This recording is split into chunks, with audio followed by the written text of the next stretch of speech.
Morning,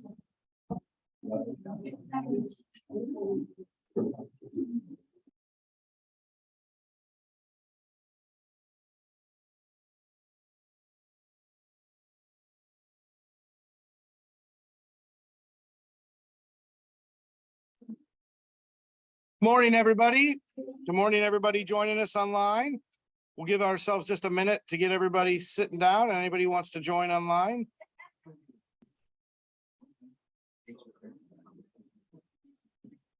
Give us about 2 minutes here.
All right. Good morning, everybody. This is kind of nice. We got quite a few people online here, and to see almost, I'll call this a packed house since the way things have been the last 2 years. This is great. We got a lot of people here.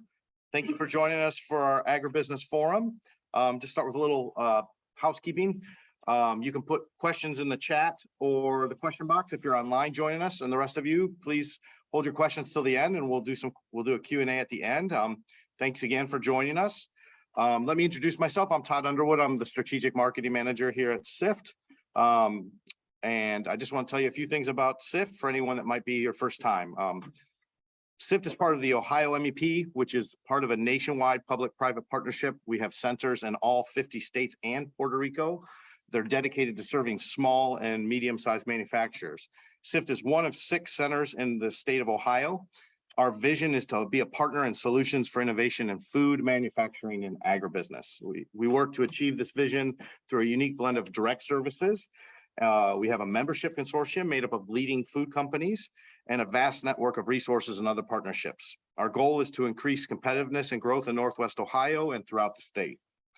This Agribusiness Forum kind of helps us with this mission by highlighting trends, new innovation, and more once a month when we meet. I'm really happy to have you guys here. This is actually our second to last one of the year. Next month will be our final one of the year, and I'll tell you a little bit about that at the end. Today, I'm excited to introduce our 2 speakers. We've got David Little of the Agricultural Incubator Foundation. He's the director, and we've got Vicki Gallagher, the program manager. So at that, I will turn it over to them. They'll be joining me here at the podium, and looking forward to it. Thanks everyone for coming. You're very welcome.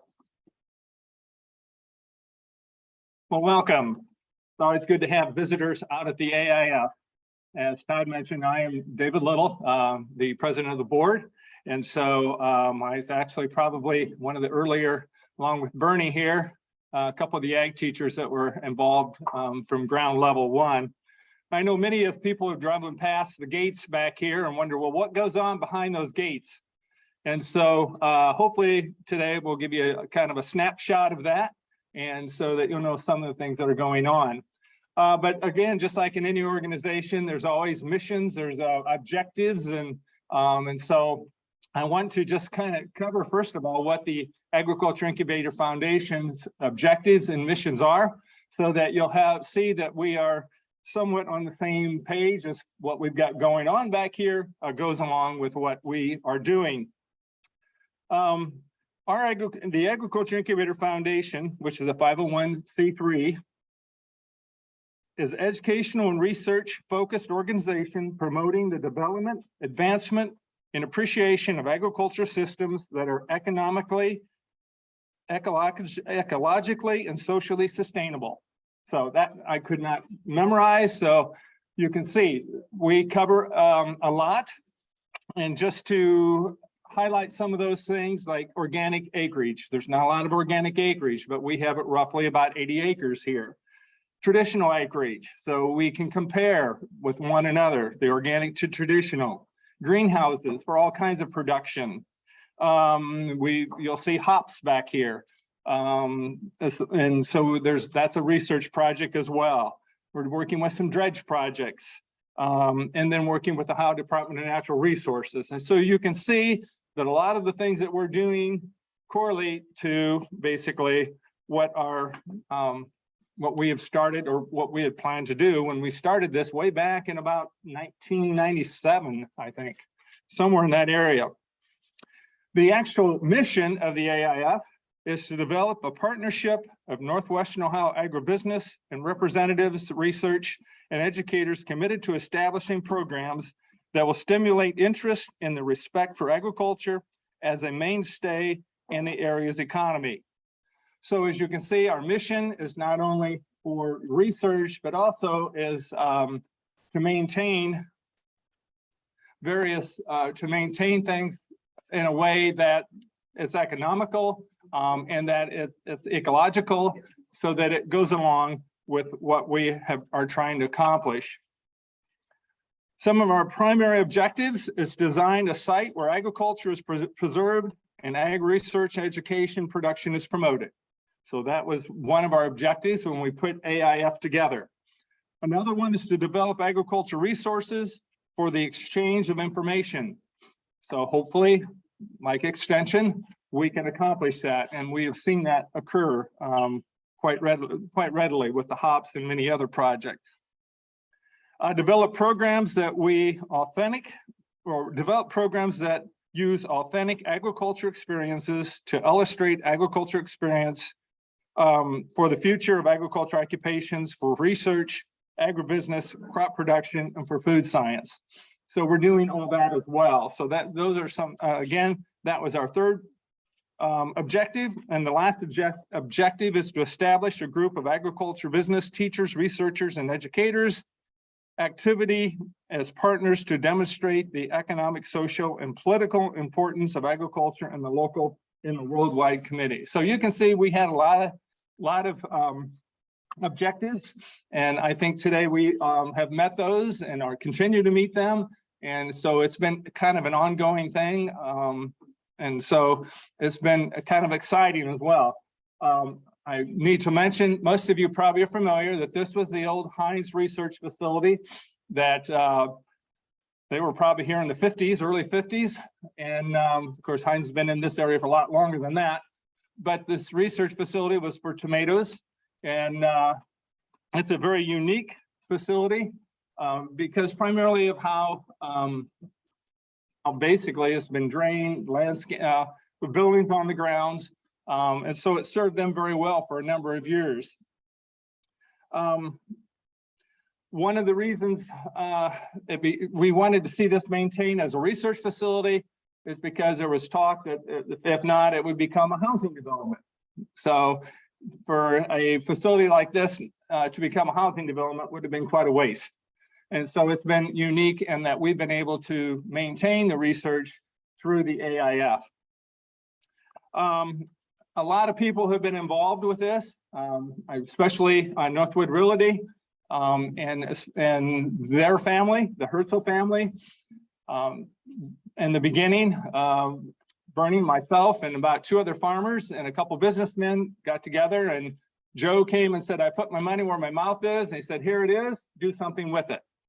So as a result, this is what you see after starting this in about the year 1999, 2000, it was about.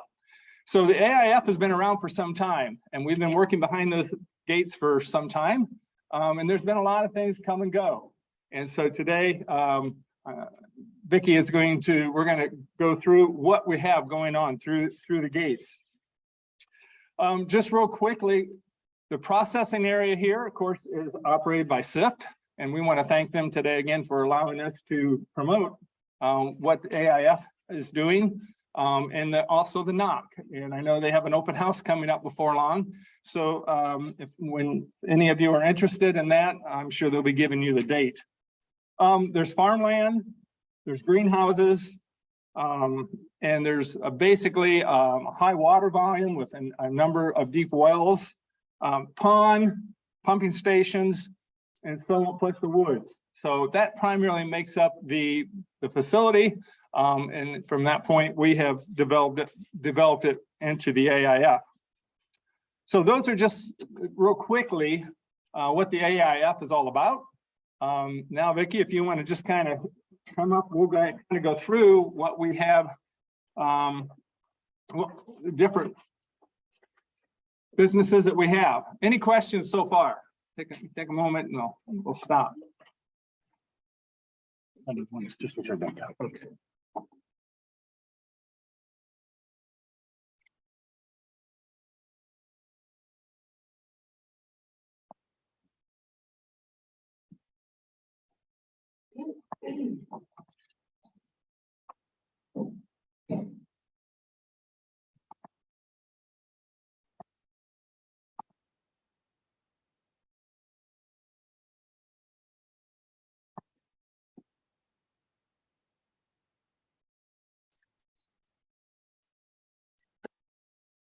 Well, we had a little glitch on some slides, but basically this is kind of like a slideshow to give you an idea of some of the things that we're doing out here in real time. You do have the opportunity to take a tour.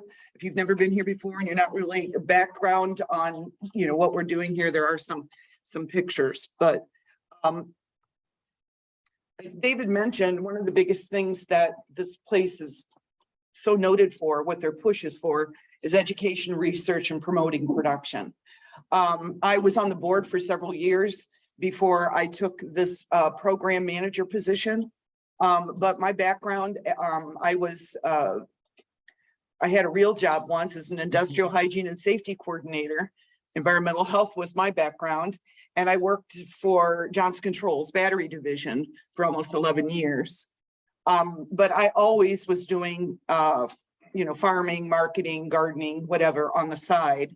And the pool was just too great. So after almost 11 years, I made the jump. And when Dick and David approached me, because I worked for the 577 Foundation, I just recently retired in June after 28 years with them. And it was a wonderful experience. It was something I love doing each and every single day. But when I came out here and had the opportunity to get plugged in with this organization, this facility, I was very excited because I saw just the unlimited potential that was here. The fact that a lot of people haven't, noticed what we do here behind these gates David talked about. But the idea is that we're hoping that we can put, programs and people in place that will continue to be a draw and bring people here. Okay, we've already talked about the NOC, and to give you some pictures, I just kind of did. A lot of the pictures aren't here, but just kind of because I think there are people back there working, and that's not going to probably be a part of a tour. But just to give you some idea, some of the stuff and what the really professional and commercial setup that is here and available. This conference room, this is an opportunity for businesses and nonprofits to have meeting space as well. As what I have done in my past is done programs and workshops and stuff, and we have partnerships with several universities, some of the area high schools, things like that. And we're hoping to invigorate that and have this place as a meeting space for those types of venues. David was mentioning, again, for anybody that's not been here before, these greenhouses are over here. And these are potential spots for anybody that's in the green industry. That's either, whether it be for research, whether it be for, to launch a business, whatever it is, those spaces are available. By the way, there's like 4 different greenhouses that can be rented out in that particular area. So they're about 800 square feet per section. So it's quite a bit of space. And as somebody who's been a flower and vegetable grower, for just a person that's trying to launch a business, it's absolutely perfect and ideal. And it's our hope in the future that, we can continue to make these really appealing with the setups and the services that we can provide.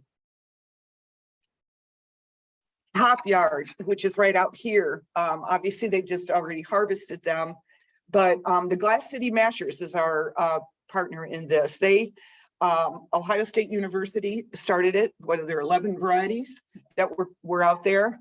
And so they now have stepped in and taken over that. And it's just really an exciting thing to see when it's up and running during the season. And just to know that we've made that alliance with a group, it's very encouraging for other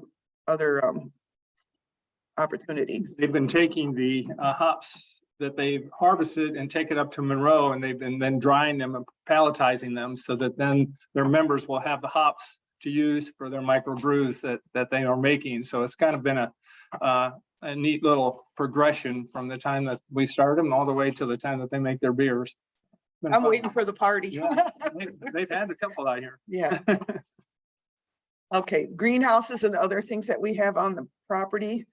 If you come in the drive to the left, there's a series of 5 greenhouses that are there. The occupation of these is there's a one that's empty.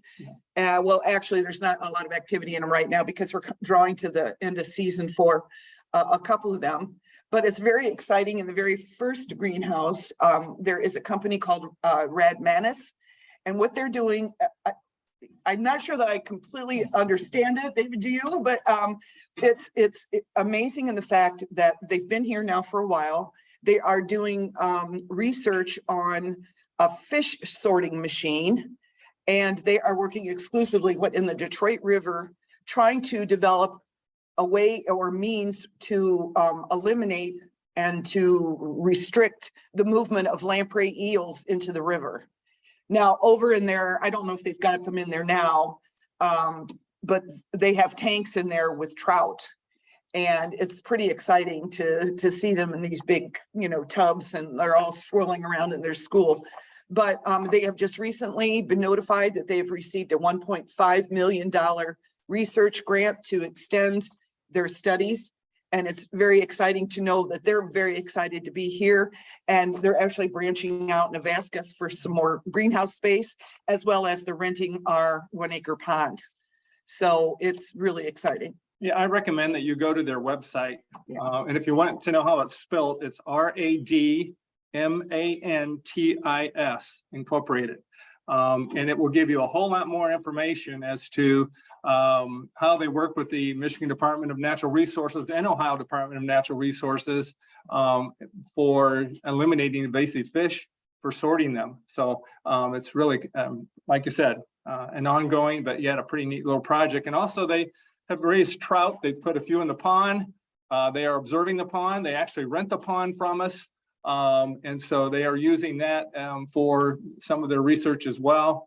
I know they have interest in some of the third world countries that hopefully they can provide protein, like in India, taking old buildings and actually transferring those into aquaculture type facilities for people in third world countries. So a lot of interest there, and good to have them on board.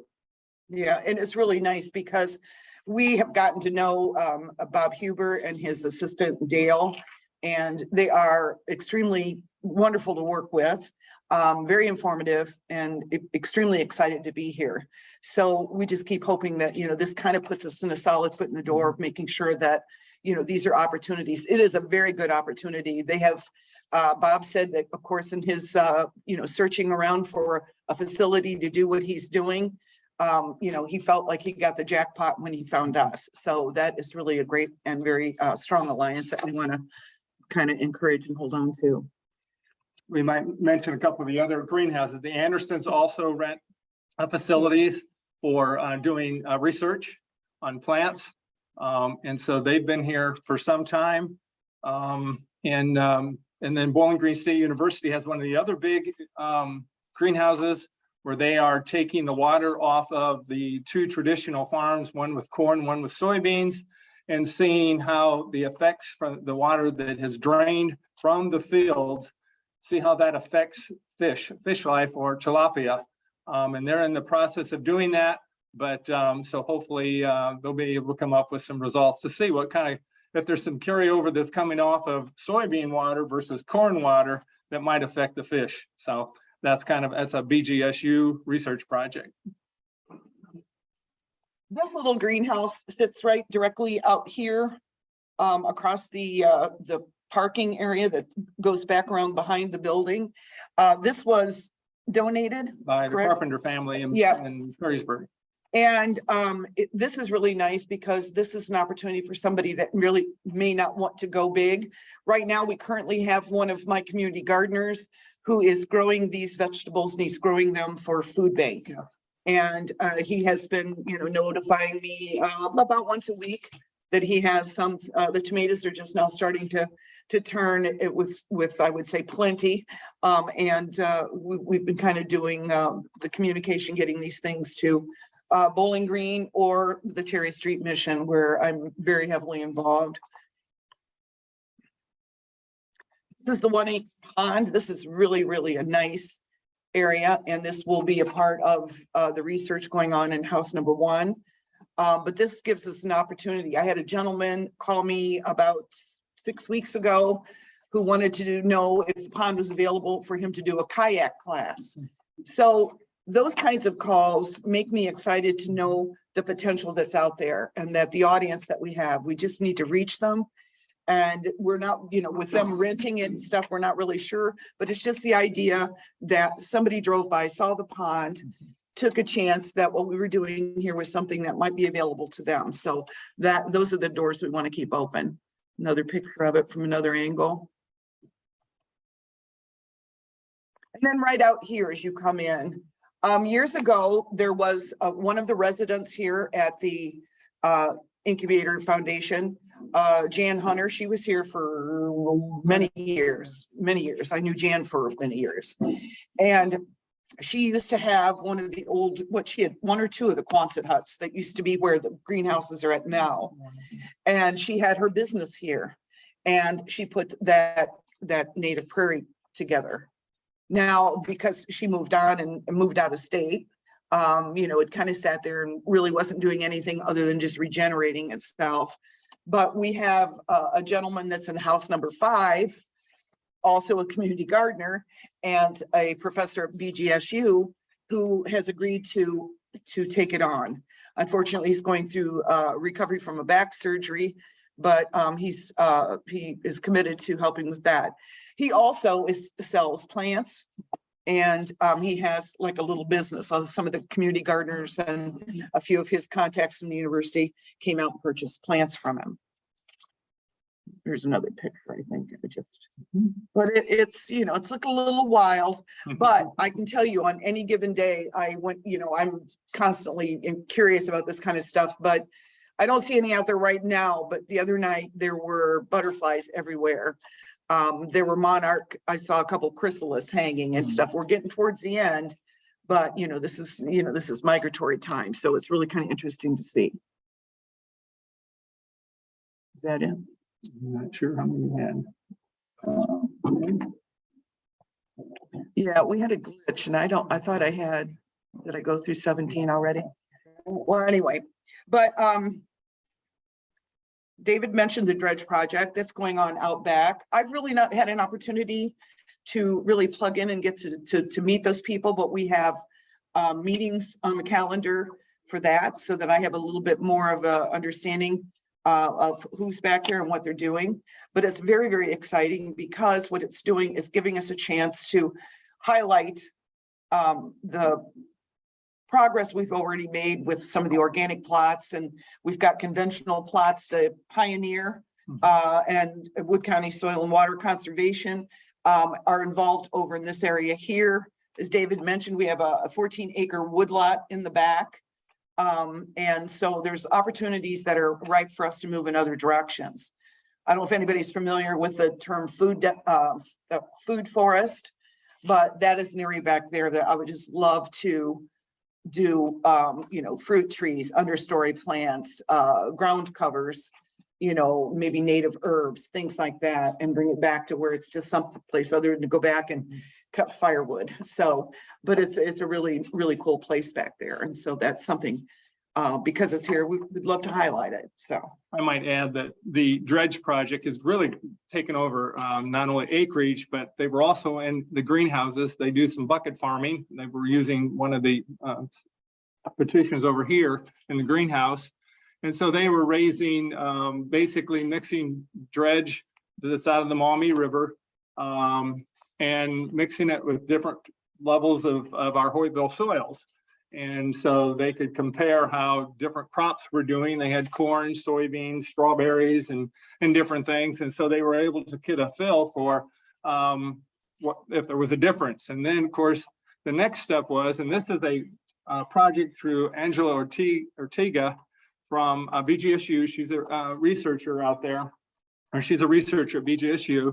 And so then we stepped it up into acreage. So they have approximately, let's see, probably about 15 acres out here that they have put dredge on. And so, and then they also have a compare site, or so they can compare. So they have corn on 2 sites. One of the sites had about 20 tons of dredge put on per acre. Another site next to it had 40 tons of dredge put on it per acre.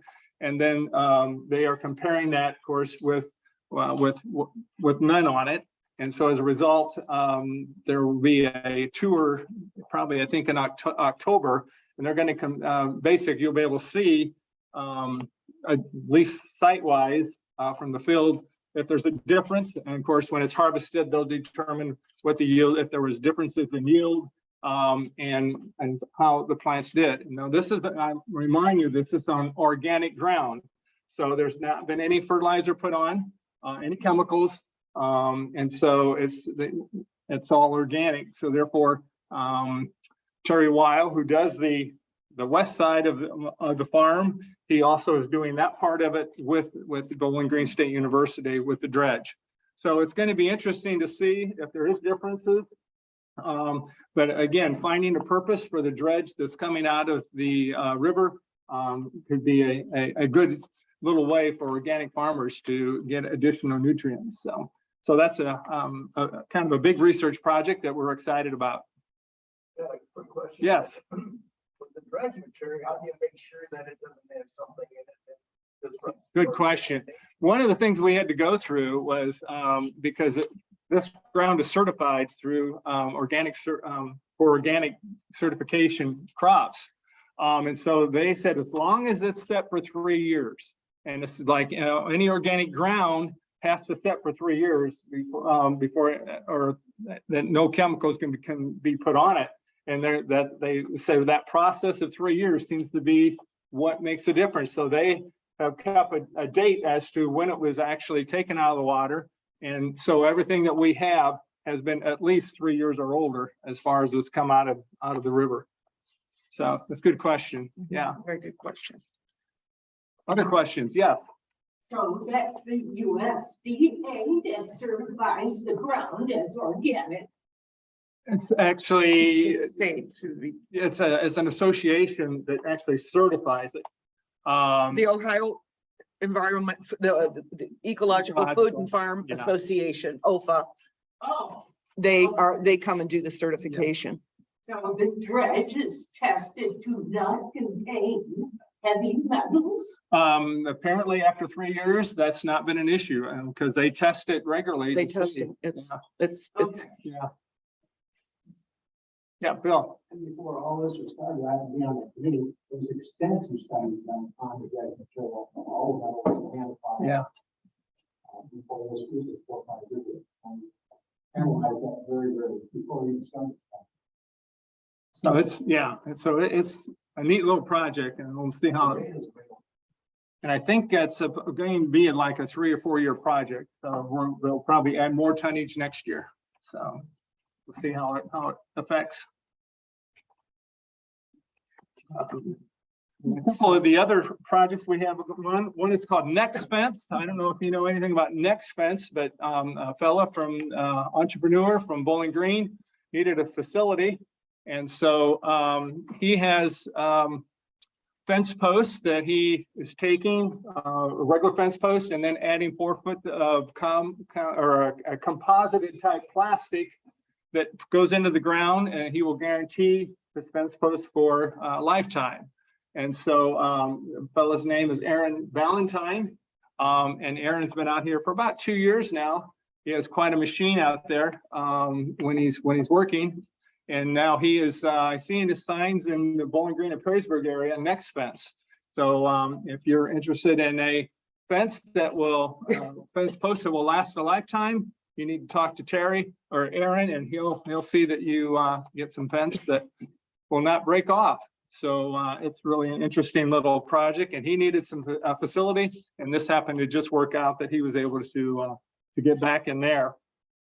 We also, in one of the other buildings, have a landscapist who is renting the facilities for storage and for working out of, and that has been in the area for some time, that works in the Bowling Green and Perrysburg area for landscaping. Those are, let's see, what have I missed? The public gardens, why don't you share a little bit about those? The community gardens are over here behind these 4 bays that we mentioned here that are attached to the building. At the 577, I coordinated the community gardens there for, well, the whole time that I was there, but they were on a much smaller scale. The gardens here that we kind of carved out for everybody, they were quite large. And this is my first summer going through the whole season, where I pretty much have been here for most of the time. And they were actually too big for most of the gardeners. You know, I can't say I was disappointed, because everybody came out, gave it a really good go, got their gardens in and stuff. But it's one of those things where we're all busy, you know, and things get, you know, in the way. But we do still have probably about 5 gardeners out there. We had 19 spots that were filled. We had a couple people that pretty much bowed out right at the beginning because of things that came up. But we have the organic side here that's closest to the road, and the conventional side on this side. There were more conventional growers, and so we ended up having to go down this first row, and this is like 320 feet to the west. And we had to go into a second row. Because we had people that requested bigger gardens. We had a couple of people that took a half an acre, where they very quickly found out that that was a little bit too much. As a market farmer from the past, if you've got a full-time job, that is not gonna work. But again, you know, the last several years have been very challenging for anybody doing any kind of gardening. We either go, you know, several days of rain, lots of weeds, and then we get these dry spells. And then we've had really, really hot summers. So it's kind of wide open out there. So I am rethinking that for next year. And we are in the works of setting up some raised beds, some smaller gardens, so that we can open this place up to people that, you know, that really want that smaller garden. Because, you know, we're here to help people, not to exclude them. So I think that would open a lot of doors for us if we had the smaller gardens to choose from. One of the other things that we had going on in the gardens is was a project, was vegetables production by Ohio State University in conjunction with the Dredge Project. So we ended up working with them, putting in some beds, and the beds were primarily consist of the dredge. And then so some of it was total dredge, kind of coordinated in response to what we did with the bucket farming. They did the same with the beds that were out in the garden. And so now they're trying to see how the vegetables are doing on those beds with total dredge versus I think like a 10% dredge. And so they're doing some comparing there as well. So they really have gotten involved with the dredge. Market gardens, like are they things that are to be sold like a small business, or are they just? They could be, but they're not. There's no restrictions on, you know, who's growing and, you know, what they're growing it for. And that would be ideal. That's because we have all this land here. If somebody wanted to become a market farmer, no better place than this to launch something like that. Those are the kind of people we want to know that it is available here. when you say community gardens, are these areas rented? Yes, And yes. what is the rental rate? Well, very inexpensive. The 20 by 48s were $40 and For the season? for this season. Okay, And then the 40 by 48s, because we used to do 20 by 96, but that was just too long in the configuration out here. Those were $60. So it's a pretty good deal. Yeah, Megan? yeah. Does it also, do you guys take care of, like plowing or anything like that? Yes. We do the tillage work. Yep. And there's all, water is furnished. Mhm. So it's pretty much whatever the background end depends on that gardener, how much they know, how hard they want to work. Mhm.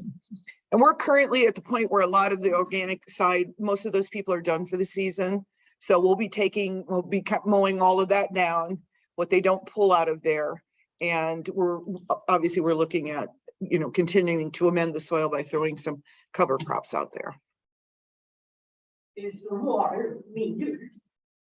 No, Well- we don't meter it. We don't charge for it. So it's all they can use. It's a very good deal. So if you know anybody, but yeah, I think the key here is really to make them 10 by 20s, 15 by 15, and make it so that it's a little bit more manageable for people. And I've already talked, I've called everybody, and most of the resounding response has been, wow, it was hot this summer and that was a big garden. So. One of the couple of other things we have going, something that was started quite a few years back when this first started, is the Otsego FFA and Eastwood FFA do a safety program out here. And so they bring people from all the different safety associate people, such as fire departments. And also we've done some grain flow hazards where so that we could use different safety types of equipment. And so that's been something that has been going on now since, I'd say, for about 20 years. And so they use the facility, they bring out fourth graders, and so that they, just before they get off for the summer, to kind of remind them of the importance of safety, especially on the farm, and different hazards that occur. And that's been kind of a mainstay.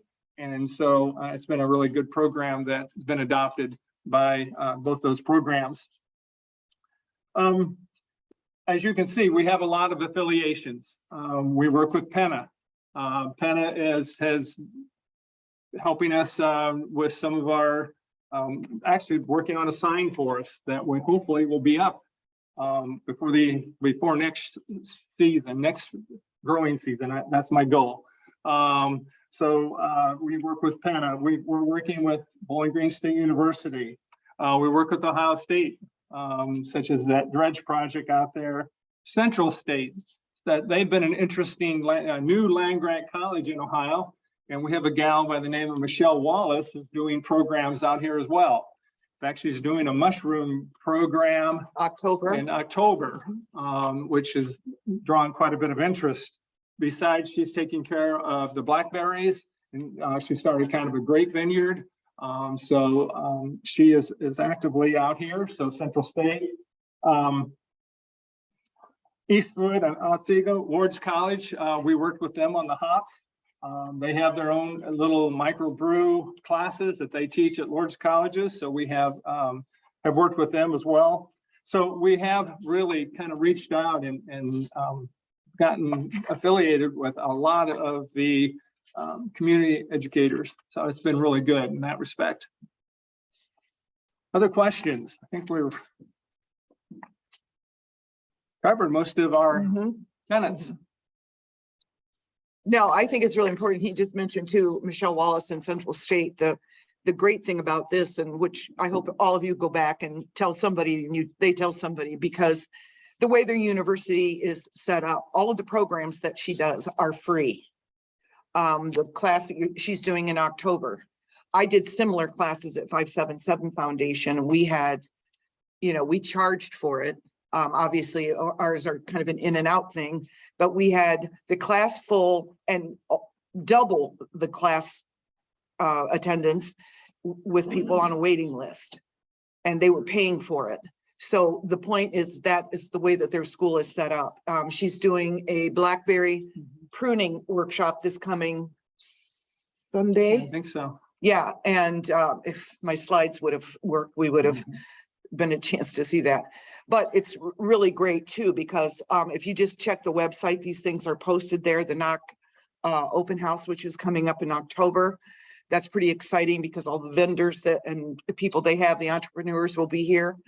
A handful of them will be, there'll be activities for kids and a chance for people to tour the facility. So, you know, you coming here and showing your interest in being here today, it'd really be great if you could be an extra set of boots on the ground, getting some of this information out, at least of anything to let people know that we have programs and things that are on our website that they can, you know, they can tune into. So. In fact, our website, if you are interested, is www.agincubator.org. So if you want to see some of the things that we've actually, some that's probably a little bit outdated, I might have to admit, but nonetheless, we do have a website and we're trying to keep that updated, and hopefully that can give you a little bit more information as to what we have going on or what we have done.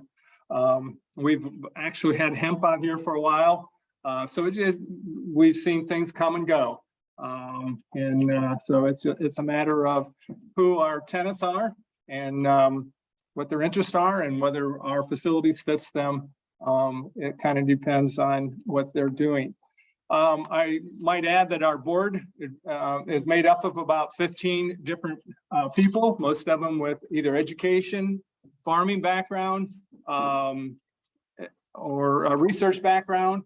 And so we're constantly having different board members on board that normally are community people that are interested in seeing the AIF promoting agriculture in Northwestern Ohio. So that's kind of a tidbit of what we're doing behind the fences. Any questions?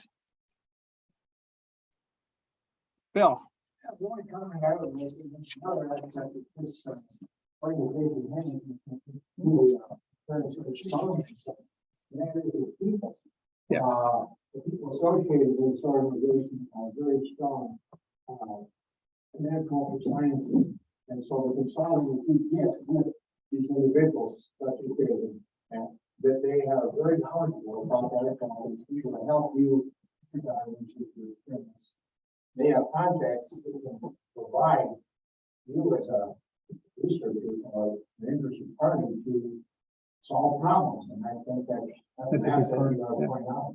Thank you. Yeah. Most of you probably know Richard Bosdorf, and of course, Richard had the greenhouses out on 25, and his background in horticulture goes back a long ways and has a real knowledge of how to utilize greenhouses for the best purposes and basically how to grow about anything you can grow. So in fact, I think he worked out here when Heinz was had their research out here. So he's kind of grew up right here, you might say. Yes, exactly. Yep. Any other questions? Okay, thank you. Thank you very much for coming today. Let people know about us.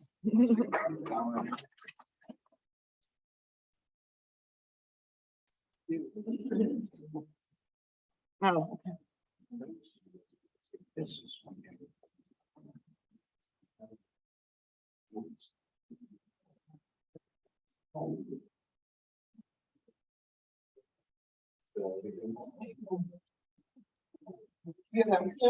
All right.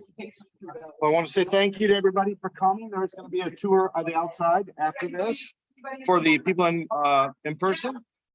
For our online audience, I want to say thank you all for joining. This will be our second to last. Next month is our last one. We will be featuring the H2 Ohio program. So look forward to seeing you guys online and in person next month. Thank you everyone for joining. Have a great day. Yeah.